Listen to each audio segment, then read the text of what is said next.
नमस्कार दोस्तों जब किसी दो पक्ष के बीच में किसी प्रकार का विवाद होता है तो यह मामला कभी कभी कोर्ट तक भी पहुंच जाता है।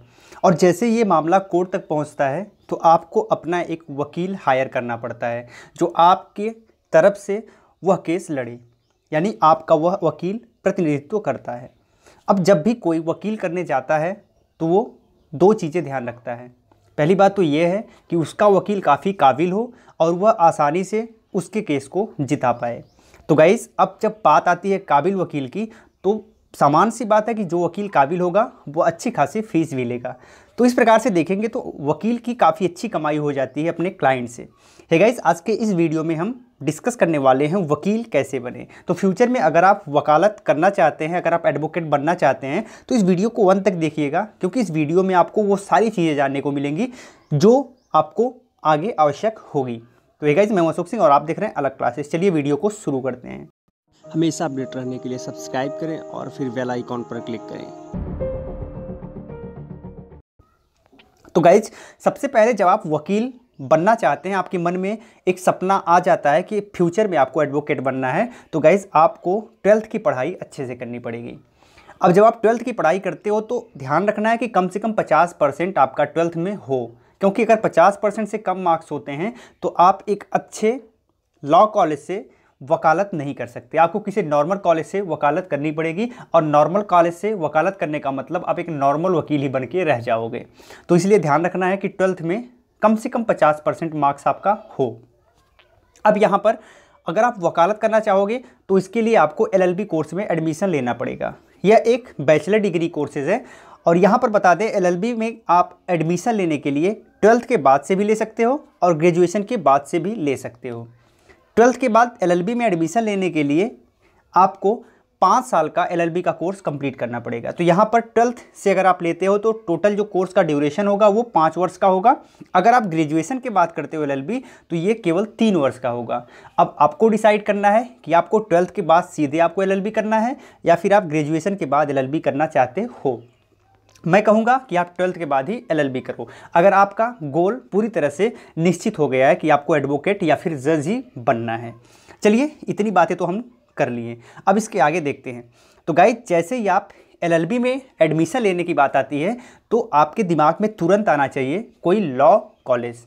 आपको बता दें, बहुत सारे नेशनल लॉ कॉलेज होते हैं, बहुत सारे लॉ कॉलेज होते हैं जहाँ से आप LLB कोर्स में एडमिशन ले सकते हो।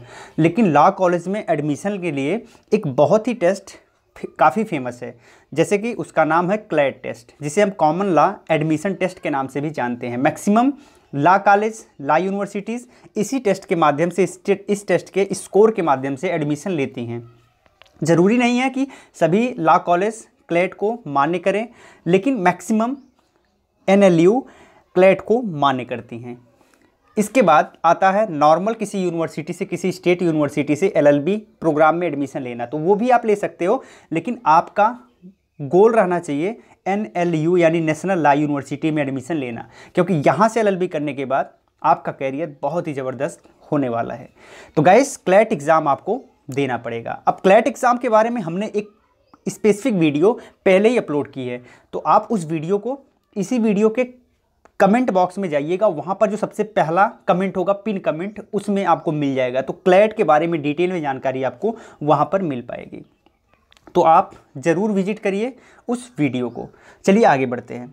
तो जैसे ही आप क्लैट एग्ज़ाम क्लियर करते हो, इसके स्कोर के माध्यम से, इसके स्कोर को देखते हुए आपका एडमिशन हो जाएगा, और फिर आप इस कोर्स में एनरोल होने के बाद आप इजीली आपको पढ़ाया जाएगा। बहुत सारी चीज़ें पढ़ाई जाएंगी और बेसिकली कानून के बारे में आपको अच्छा खासा ज्ञान दिया जाएगा।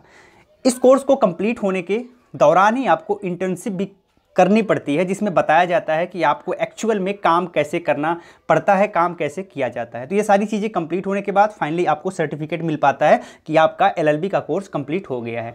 अगर आप इससे आगे बढ़ना चाहते हो तो आप LLM भी कर सकते हो, इसकी मास्टर डिग्री, वो आपके ऊपर डिपेंड करता है। लेकिन LLB जैसे ही आप कंप्लीट करते हो, इसके बाद आपको रजिस्ट्रेशन करवाना पड़ता है किसी भी स्टेट बार काउंसिल में। अब स्टेट बार काउंसिल का मतलब ये हो गया कि आप यूपी से बिलोंग करते हो तो आपको यूपी के स्टेट बार काउंसिल में एडमिशन यहाँ पर इनरोलमेंट करवाना पड़ेगा, यानी रजिस्ट्रेशन करवाना पड़ेगा।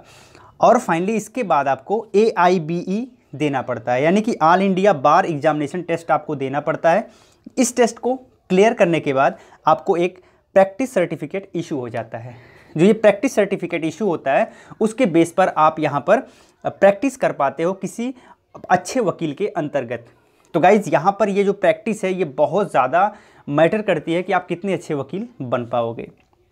इसके बाद आप बात आती है सैलरी की। तो गाइज़ यहाँ पर वकीलों की कोई फिक्स सैलरी नहीं होती है, इनका कमीशन होता है। तो यहाँ पर आपको बता दें कि बहुत सारे क्लाइंट ऐसे होते हैं, बहुत सारे वकील ऐसे होते हैं जो अपने क्लाइंट से पूरे एक केस का चार्ज कर लेते हैं, और बहुत सारे ऐसे वकील भी होते हैं जो जितने बार क्लाइंट्स के केस की सुनवाई होती है उसके हिसाब से चार्ज करते हैं। पर ये सब कुछ आपके ऊपर डिपेंड करता है। लेकिन ध्यान देने वाली बात यह है कि स्टार्टिंग में आपको हो सकता है कि स्ट्रगल करना पड़े, लेकिन फ्यूचर में अगर आपने कई अच्छे अच्छे केसेस जीत लिए हैं और आपका काफ़ी अच्छा नाम हो गया है तो यहाँ पर आपको आपके मनचाही रकम आपको मिलेगी, यानी कि आप मनचाही फीस ले सकते हैं जो कि लाखों करोड़ों तक जा सकती है। तो गाइस आज के इस वीडियो में हमने लगभग सारे पक्षों को कवर करने का प्रयास किया है। तो आप फ्यूचर में अगर वकील बनना चाहते हैं तो मेरा सुझाव रहेगा कि आप NLU यानी नेशनल लॉ यूनिवर्सिटी से ही वकालत करें, ही LLB का कोर्स करें, जिससे आपकी लाइफ काफ़ी अच्छी हो सके। आपको वीडियो कैसी लगी ज़रूर बताइएगा इस वीडियो के कमेंट बॉक्स में लिखकर। अगर वीडियो अच्छी लगी हो तो लाइक करिएगा, शेयर करिएगा। अगर आपने अब तक हमें सब्सक्राइब नहीं किया है तो लाल लिखे सब्सक्राइब बटन पर क्लिक करके राइट साइड में दिए गए घंटी पर भी क्लिक कर लीजिएगा, जिससे फ्यूचर में हमारे वीडियोज़ के नोटिफिकेशन आपको सबसे पहले मिल पाएँ। तो बहुत बहुत धन्यवाद। जय हिंद।